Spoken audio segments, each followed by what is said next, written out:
ये लोग बहुत हल्के लोग हैं, और जब जब इस तरीके के चुनाव आता है तब ये लोग इस तरह की बातें करने लगते हैं जिससे कि इनकी दुकान चलने लगे। तो ये इनका दुकान चलाने का एक तरीका है, और ये भारतीय जनता पार्टी में तो हमेशा संपर्क में रहे हैं, और भारतीय जनता पार्टी के संपर्क में हम भी, और कोई ऐसा नेता नहीं था कुछ समय पहले जो छोटे से लेकर के बड़े हमसे न मिला हो, लेकिन हमको तो नहीं हिला पाए। हम लोग समाजवादी हैं ना, तो हमको तो नहीं हिला पाए, और हमारा अब इस समय क्लियर प्रयास है 2024 में विपक्ष को इकट्ठा करके और संगठन को मजबूत करके 2024 के चुनाव में भारतीय जनता पार्टी को उत्तर प्रदेश से हराएं। ये हमारा क्लियर इशू। वो क्या है कि बीएसपी के बिना एक विपक्षी एकता कैसे होगा? आप लोग बीएसपी को छोड़ के तेलंगाना से भी संपर्क कर रहे हैं, बंगाल में कर रहे हैं, लेकिन यूपी में बीएसपी संपर्क नहीं कर रहे हैं। देखिए, ये आज सब लोग जान रहे हैं कि ये भारतीय जनता पार्टी से अलग कहाँ है। जब भी मौके आते हैं तो भारतीय जनता पार्टी के नज़दीक, और बहुत से समय ऐसे हैं कि डर भी जाते हैं। हम लोग तो डरने वाले तो हैं नहीं। कभी सीबीआई से डरेंगे, कभी ईडी से डरेंगे, कभी कहीं से डरेंगे, तो हम लोग तो डरने वाले नहीं हैं समाजवादी के लोग। चाचा, सरकार के मुद्दे ही संजय निषाद वो कह रहे हैं कि जयंत जी नाराज हैं, शिवपाल जी नाराज हैं, नीतीश कुमार को भी हम ले आएंगे और आप लोग को भी ले आएंगे। देखिए, इस बहुत हल्के लोग हैं ये लोग। हमसे कभी मिले हैं, पूछ लेना। हमसे कभी भेंट हुई है, हमसे कभी भेंट हुई है इनकी। हम लोग ऐसे लोगों से मिलना भी पसंद नहीं करते, बहुत जो हल्की बात करें। राजभर के बारे में चर्चा है कि उनको सरकार में कैबिनेट मंत्री बनाया जा रहा है, उनके बेटे को टिकट भी दी जा सकती है। पे वही कोशिश कर रहे हैं कि समाजवादी पार्टी में थोड़ा डेंट लगाएं। तो भारतीय जनता पार्टी में मंत्री थोड़े दिन पहले रहे भी थे, फिर चले जाए, फिर ले लें। ऐसे लोगों का कोई ठिकाना नहीं है। और जब भारतीय जनता पार्टी में ओथ ले लेंगे, फिर चुनाव आएंगे, तो हमें तो जौहराबाद फिर जाना पड़ जाएगा, फिर इन्हें ढूंढना पड़ेगा हम कहाँ से चुनाव लड़ें।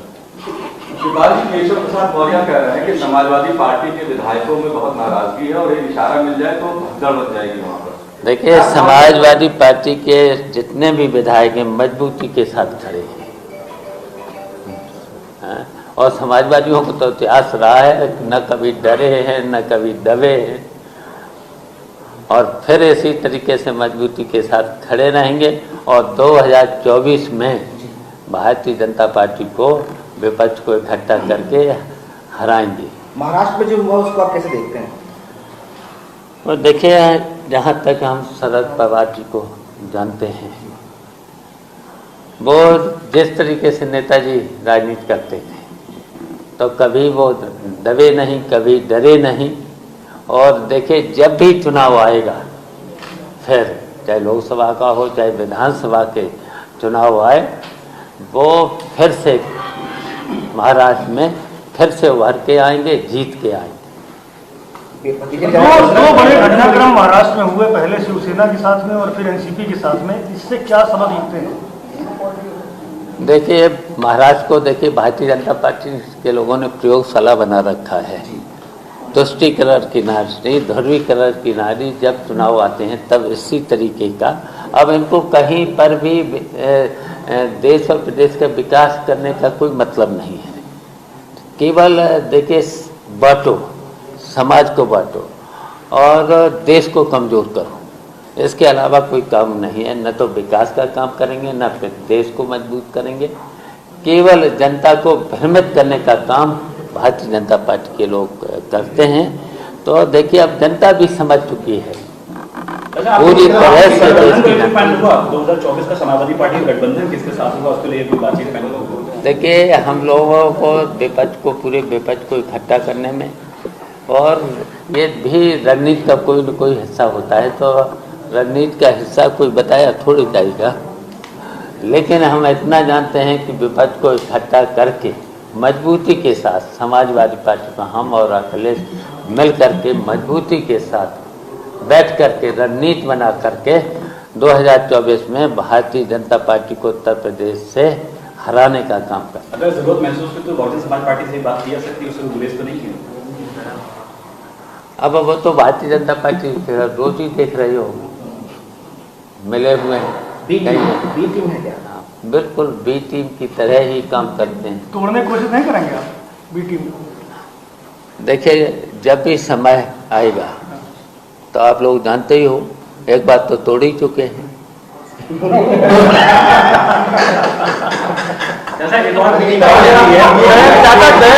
जयंत चौधरी से बातचीत नहीं हो पा रही है, लोग कह रहे हैं। नहीं, बात तो हो रही है और साथ हैं और साथ रहेंगे। आपने कहा कि सारे विपक्ष को एक साथ लेके आएंगे, क्या बसपा को भी एक साथ लेके आएंगे?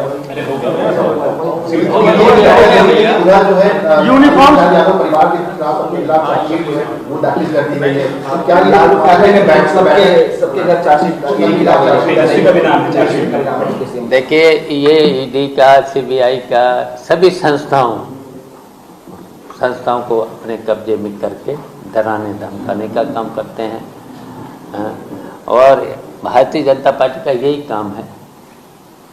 भारतीय जनता पार्टी केवल देखिए लोकतंत्र को कमजोर करने का काम किया है और विपक्ष को खत्म करना चाहते हैं, लेकिन विपक्ष को मजबूती के साथ हम लोग खड़े होकर के काम करेंगे और भारतीय जनता पार्टी को 2024 में हराने का